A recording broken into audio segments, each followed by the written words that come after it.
We'd like to welcome you all to our bonus podcast, number 21. This is our first one of the 2014-2015 school year. It has taken us a while to get up and running after we get kids in school after strike and all those kind of things. Mm-hmm. It's just been a fall already. So we're almost into October, ready for everything to start. So this is our first podcast for the year. I'm going to introduce myself. I'm Kristal, the pastor of women here at Northview, and I'm joined by two of my colleagues. So go ahead and introduce yourselves. I'm Thaliea. I'm one of the pastors here as well. I don't need a last name because Thaliea is hard enough. And I'm Nancy Steiger. I'm admin assistant for Apologetics Canada. And your husband is? And my husband, my real claim to fame is... It counts for you. Claim to fame I'm the wife of Andy Steiger, the young adults pastor here at Northview. So. And he is? And oh my word. And he's the director of Apologetics Canada. So... Yeah. See, look how he wears many hats. Have. Oh, I know. Just by that simple association. Uh-huh. And Nancy is here with us today because her youngest son has his first day in kindergarten. Oh, he's so excited. He was so excited. He was so ready. Yeah, ready to go. Yeah. So over the last year, when we started this podcast, we're now into our 21st one. Brandy joined us all last year as one of our co-hosts. Mm-hmm. And so we just thought we'd give a tribute to Brandy because she will no longer be with us on the podcast. So I thought we could maybe just share some of our memories, some of our thoughts about Brandy and what she contributed here in the church as we start out. We should probably state so that people know, if they don't know, that Brandy has resigned from her position as director of high school ministries, and we are wanting to wish her the very best in where she is headed next. And we are going to miss her on this podcast. Her humor and her confidence and her tech skills and her, contribution to the topics were just incredible, and we really appreciated her. Not just the podcast, but that was where we got to know her the most, though. Yeah. But it was great to have her teach in women's ministry last year. She taught a class on media and culture, and she's spoken at our women's retreats, and I just know has a great heart for the church and for teaching people and for encouraging people to love Jesus. Yeah. So, and our youth will really miss her. Our kids our kids are in high school. And so they're sad. They're going to be missing her a lot. Yeah. One of my favorite moments with her memories, I guess, of Brandy will be her leading on center court emceeing. Yeah. Whenever she was there with the mic, I was always so excited. I appreciated her. I always told her you could be a stand-up comedian, just the way that her personality shone through in the way that she did that, and I appreciated that. It added a unique flavor to the service. For sure. Yeah. So Brandy, we will miss you. We will miss having you around. Yeah. So at this point, what we're thinking is Thaliea and I will co-host, and we will bring in lots of other guests. So Nancy's joining us this first time. Yeah. We may twist her arm into coming again. Hopefully. Yeah. And then others that we have on our list. And so we look forward to introducing whoever's listening to some of the women and men here at Northview. So. Yeah. One of the things I noticed as I've been listening to the podcast is that the content that you guys usually address is more topical, and how you have been the both of you have been driving the ministry of women's ministry here at Northview to be more biblically deep. And so I find it interesting that we're dealing things from a biblical perspective, but it's often more topical driven. Is there a reason for that? Go for it, Kristal. Oh, you had the answer before. Well, one of the things, maybe we'll do both of them. Yeah. We'll both talk. But the guys in their podcast, the Extra podcast, it's very much a theological response to the messages on the weekend. So they really get deep into the Bible, which is great. And we would encourage you to listen to that as well. And we decided that was great. We wanted to add the topical issues because we wanted to apply what we're learning in the Bible and take it to everyday life issues.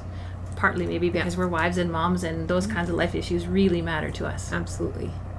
Yeah, how do we actually apply what we're learning is a lot of the questions that we get from people. And so we thought every different avenue, every different thing we do at Northview has a different flavor and a different emphasis, right? So our women's retreat will be a little bit different than our Wednesday morning or our Monday night, and not everybody can come to all things, but we wanted to give them a little bit of a flavor for what we're about, and give them some practical tips on how to work this out. Actually, I guess what I hear you saying is trying to develop more of a holistic approach too. Yeah. Right? That sounds really good. Yeah. We'll take that. Yeah. Holistic approach. Awesome. Nancy, it was good to have you already. Good for you.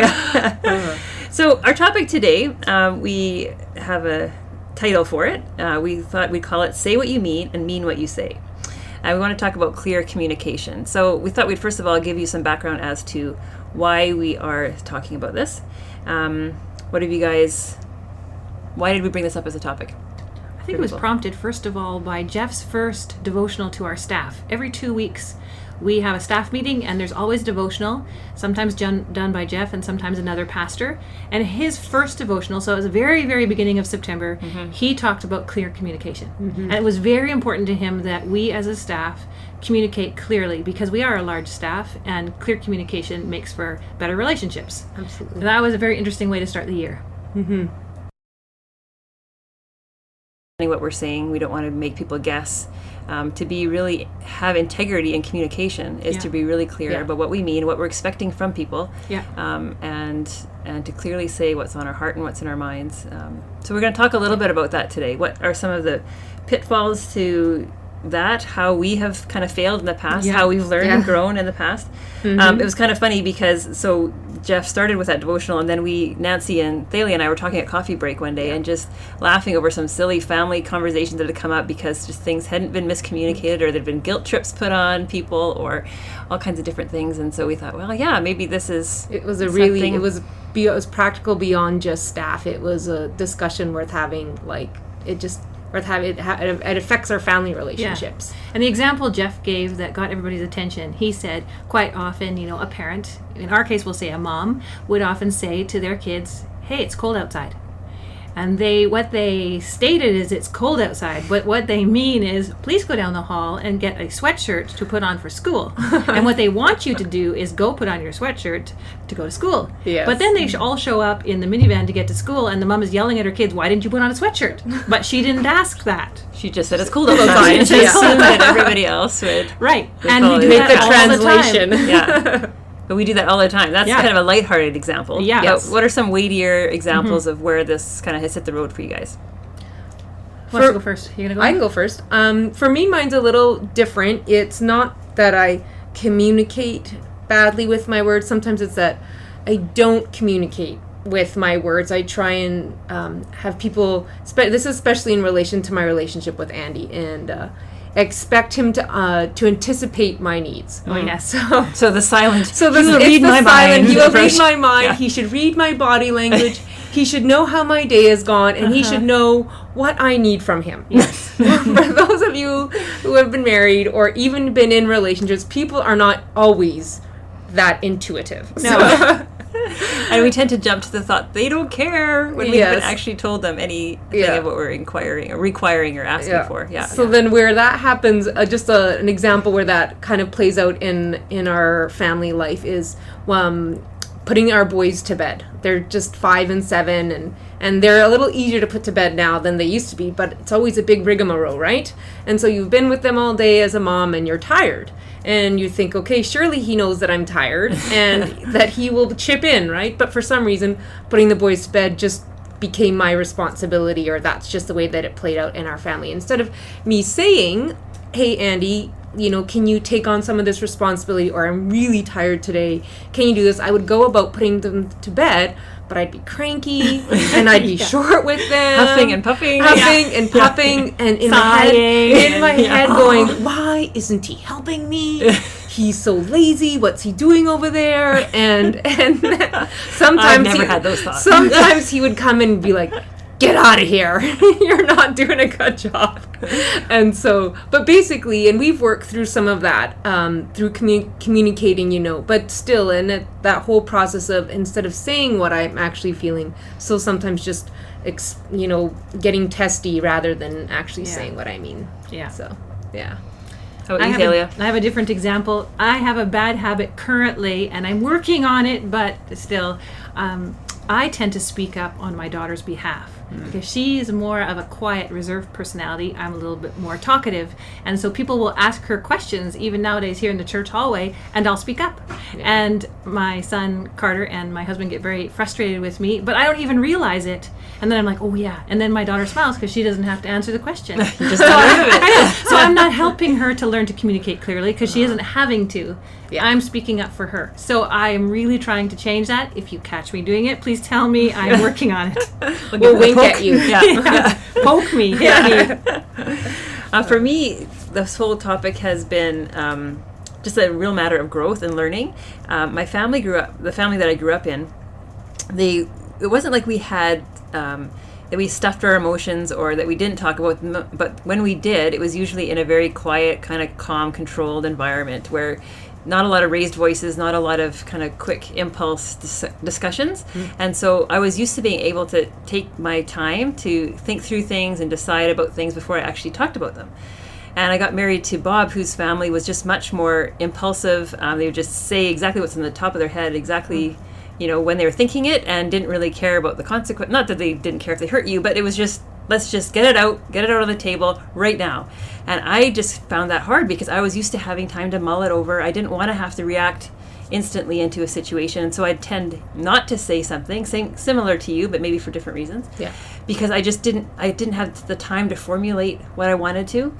And so then I wouldn't jump in, and then Bob would assume a certain level of agreement or something with it. And I was like, hold on, I haven't processed. But it was that matter of learning to work through those different communication styles. Yeah. Right? And learning how to be more quick-witted, when I needed to jump in, or even just to say, I just don't know right now, can you give me 10 minutes? And because often I'd be silent and he'd get frustrated with my silence. But it's just a matter of growing together and learning different styles, and that, that not one style is necessarily better than another. Like I've seen the strengths of Bob's character is he can walk into a lot of conflict situations that he has, and he knows how to deal with it quickly.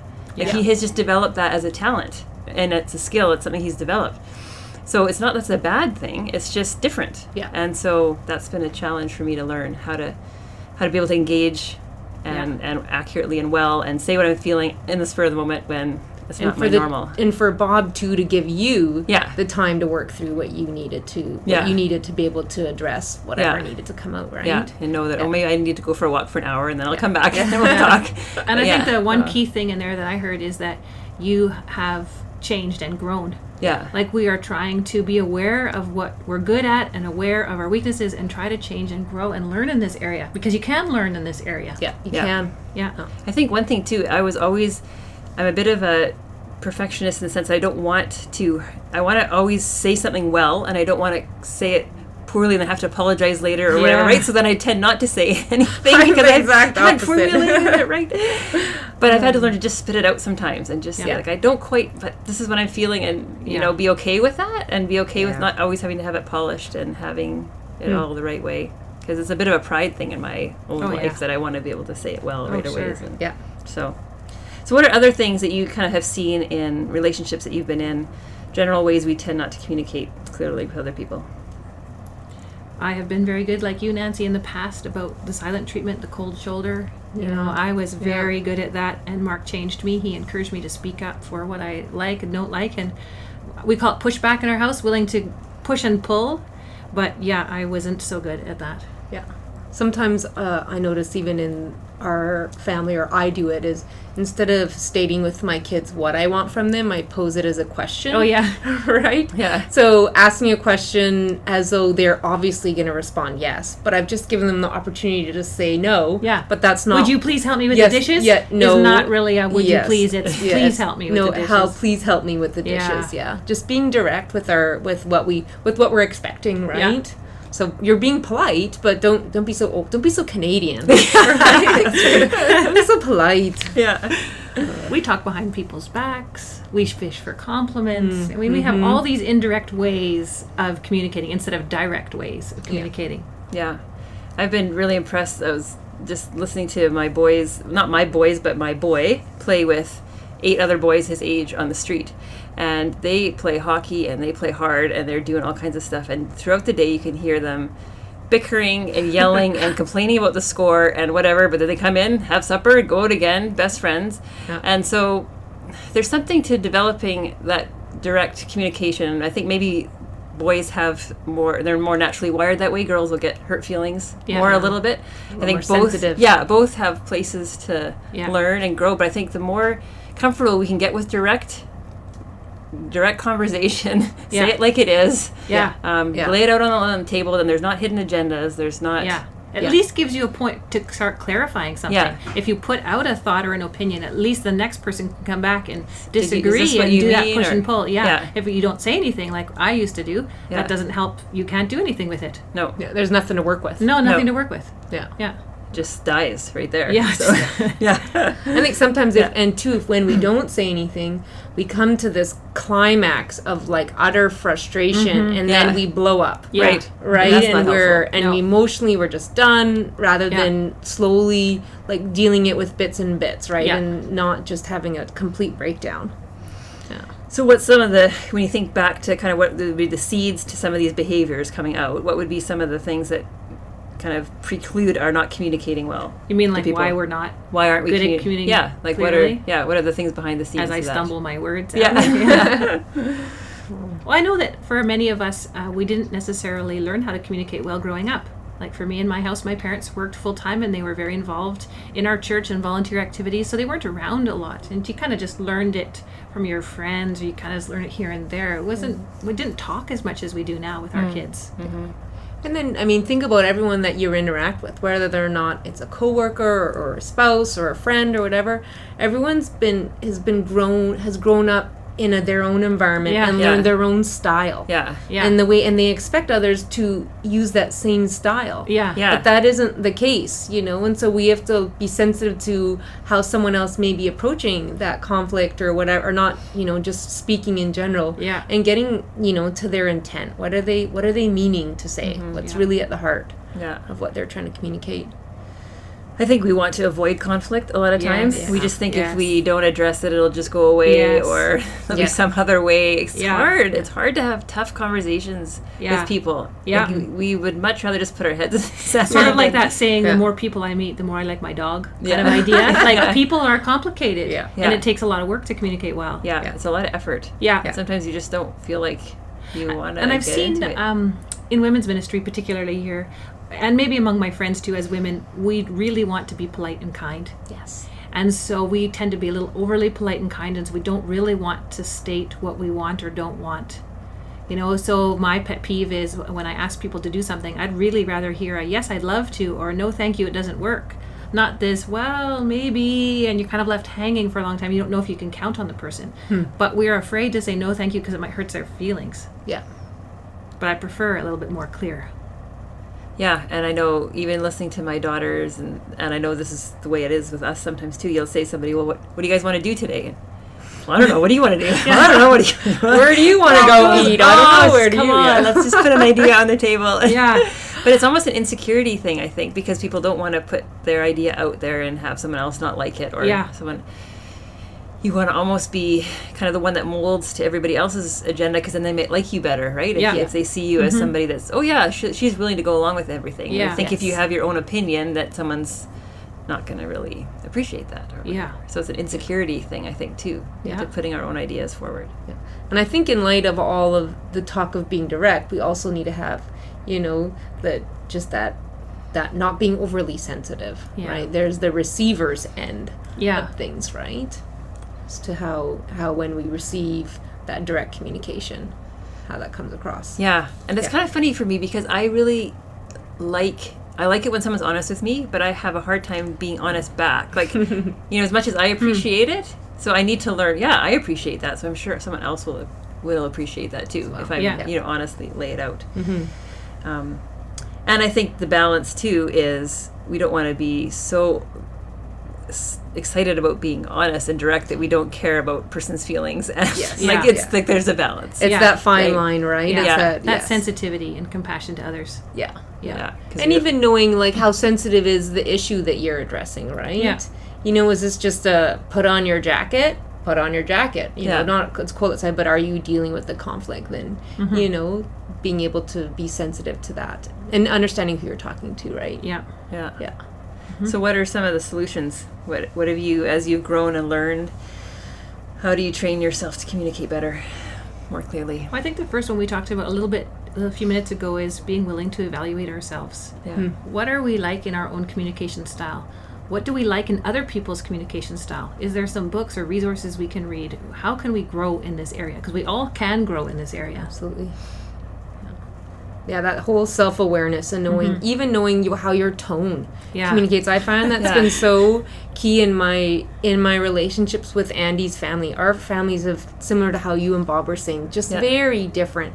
They are so polite in everything they say, and ours family is just similar to Bob, where we just say it. Yeah. Right? And everyone kind of has this thick skin, and, but just knowing, how is what you're saying, how is that being received? How's that whole self-awareness of what you're saying, how is it communicated, how's it landing on people? And one thing I encourage people to do is to prepare. So if you know that you have to speak at some kind of event, like my mom had to speak at a funeral this past week, well, she prepared something, and she had my sister and I read it over, so it's clear and understandable, and it honors the person who's passed away and honors the people who are listening. So preparation is important. If you're going to meet with a doctor to discuss some health issues, or a principal or a teacher, or you're going to meet with your supervisor, prepare something. Write down your notes. I actually have a lot of people come in to meet with me, and they'll pull out a notebook or they'll pull out their iPhone and they'll say, I wrote down some notes before I came to meet with you. And they kind of feel like, you can see them sort of hesitating, like they feel a bit like weird. Silly. And I like applaud them. Like, I'm like, that is so great, because you know that when you're in the pressured situation, you're going to forget. Yes. And you're not going to ask those questions you wanted. You're not going to remember to say what you wanted to say. Or your emotions might take charge of your situation, and you might not think as logically when you're in the middle of that kind of thing. I'm laughing because that's totally Andy's like, ask me, did you ask this and did you ask this? I'm like, oh, no. Yeah. I totally. Like when you go into meetings? When you go into a meeting or you need to talk to someone, or did you ask this or did you ask this? We talked about that. And I totally, it's all escapes me, right? Yeah. I know. But the pushback would be, well, we can't always prepare. No. So then I would say you're totally free to listen and then ask for some time to process this. Because like you said, Kristal, some people are slower processors and some people are quick. So you might need an hour, you might need a day or a few days, but don't avoid it. Like, come back and address it. And give yourself a time. Say, I'll come back in an hour, or so you have some accountability yourself. But you don't have to respond in the moment, no matter what the situation is, if you're not comfortable. You can just say, thanks for talking to me, and let me come back in an hour or a day or whatever. Yeah.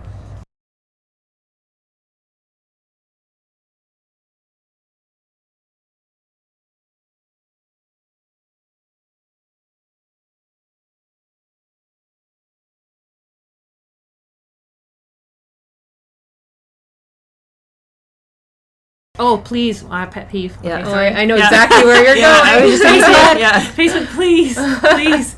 Let's not use Facebook or emails as our place to rant or to put up some cute little poster because you're trying to get at someone else in a sort of a sideways way. Yeah. Oh, I think as women specifically, people probably in general, but I think women are more guilty of this. We want to avoid conflict, so we do things in passive-aggressive ways that we kind of are trying to hope that somebody catches the hint of what we're doing by doing something. And that's just not helpful. Like, I think the better we can just talk one-on-one with somebody if we have an issue or whatever, the better. And there's something, too, that Facebook and emails can't account for. It can't account for your tone, right? Especially if you're dealing with something that's potentially a conflict or a sensitive issue. An email is not the way to go about it. Having a one-on-one conversation where they can see the concern in your face and do you know what I mean, and the tone in your voice that you can't communicate through an email or on Facebook or on... And even like text. I got a text last night from a friend, and it was a little bit lengthy, and I could tell that, things weren't going so well. And instead of texting back, I just texted back, do you have time to talk for a few minutes? Because then you can have a much more in-depth conversation, even if it's only for 5 or 10 minutes, on a more sensitive issue. Because I knew I couldn't convey what I needed to say on a text. Absolutely. Well, and sometimes you're not exactly sure what they're getting at either, and you don't want to say something from the wrong angle. And I could hear, hurt, and I could hear pain, and I could hear a difficult day. And I went, okay, but let's talk about this in person. Yeah, absolutely. Yeah, I have a bit of a rule for myself, is that I won't email anything that's emotional. Like, if I'll only email facts Yeah. And then if I need to talk something, it'll be either phone or face to face, and I'll just email back saying let's meet and chat about this. Yeah. And if we do have to send a sensitive email, you and I often will check it over with each other, or I'll check it with Vic to make sure that someone reads it. So did I sound too businesslike? Did I sound too curt or blunt, or I don't know? How's this coming across, right? How are they going to receive this, right? Yeah. And to sleep on it sometimes. Yes. Like sometimes I'll write something at night and I'll be all like fired up and then I'll read it in the morning. Oh, I'm so glad I didn't send that. I have made mistakes that way. Oh, I regret some of those quick emails I've sent. I thought, now I just step away from the media, emails, Facebook, text, and respond later. Mm-hmm. Yeah. But you're right, having somebody else, and I've had Bob do that often to me, to just say, read this over, how does it sound? And he's really good at, hearing, because he knows me well enough to know what I'm trying to convey. Yes. But then he also can visualize what that audience would be hearing. And Kristal, you had a funny one before for us specifically as women. Oh no, I can't remember which one it was. Oh, yes, our time of the month propensities. I have had so many times. You're talking PMS. PMS, yes.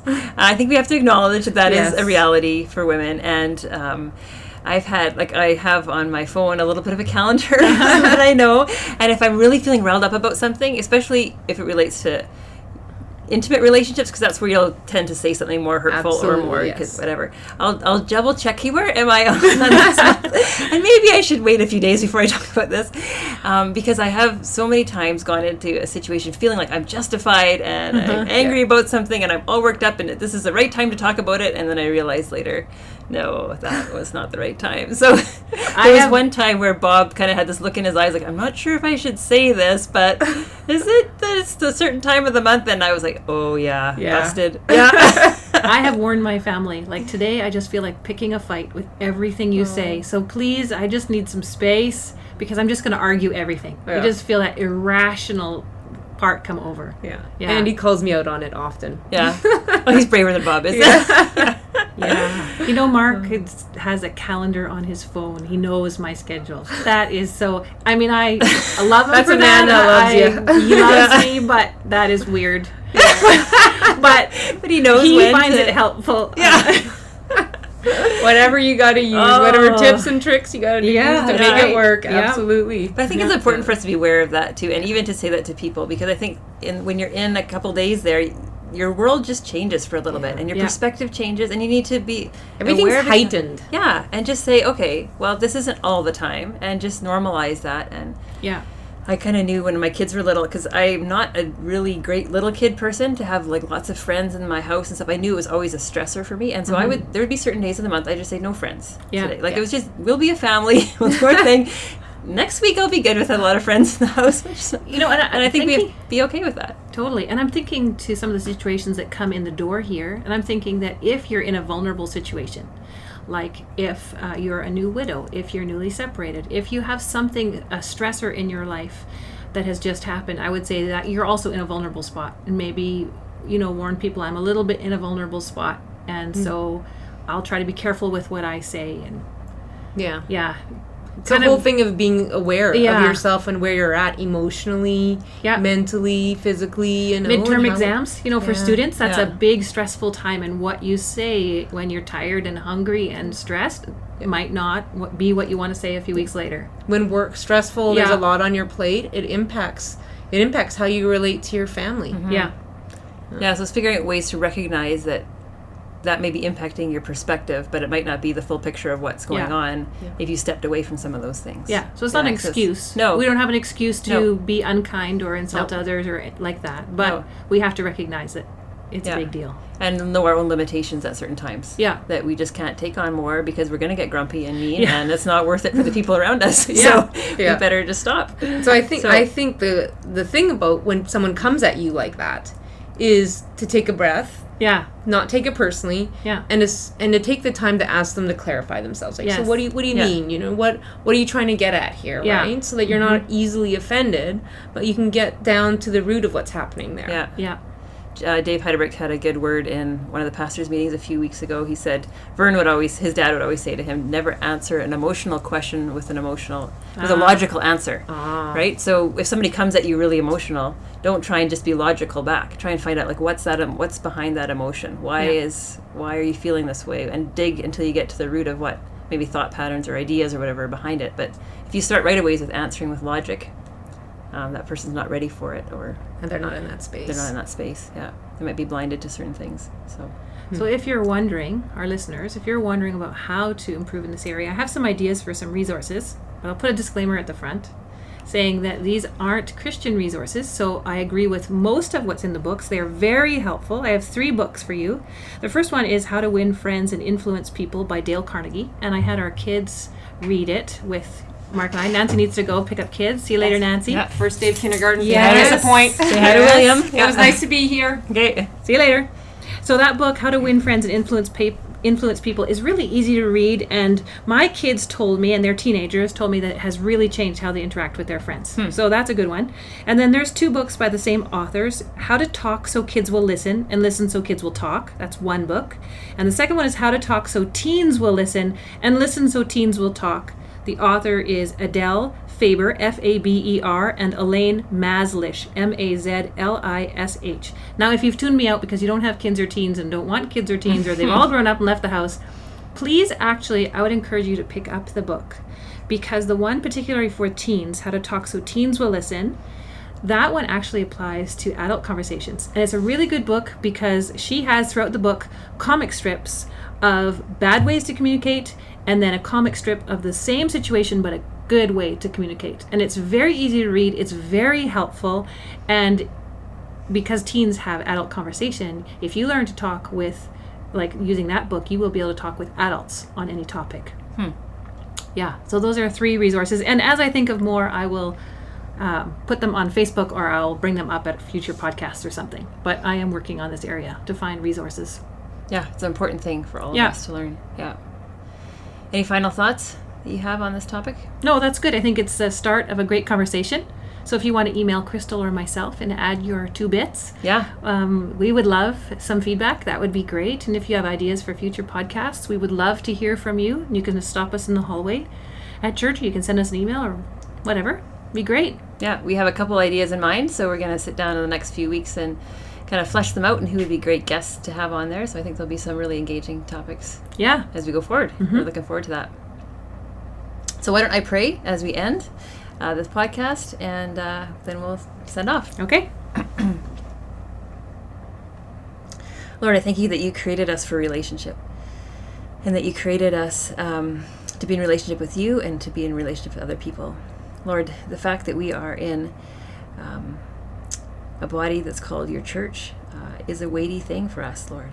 We want to communicate well with the people that we interact with. We know that within the world, there's levels of communication that are acceptable, and sometimes within churches we operate even on levels that are worse than what is considered okay in the world. And so, Lord, we want, as a church community, as women who profess your name, to be known as people who communicate with integrity, who hold up your name high, who talk well of other people, who talk directly about the things that are bothering us, who can interact with others in these difficult conversations. So, Lord, we just ask that you would help us learn in this area. We ask that you would give us the tools that we need, and we ask that you would give us accountability with each other, Lord, that we would hold each other up to a standard, Lord, of representing you well.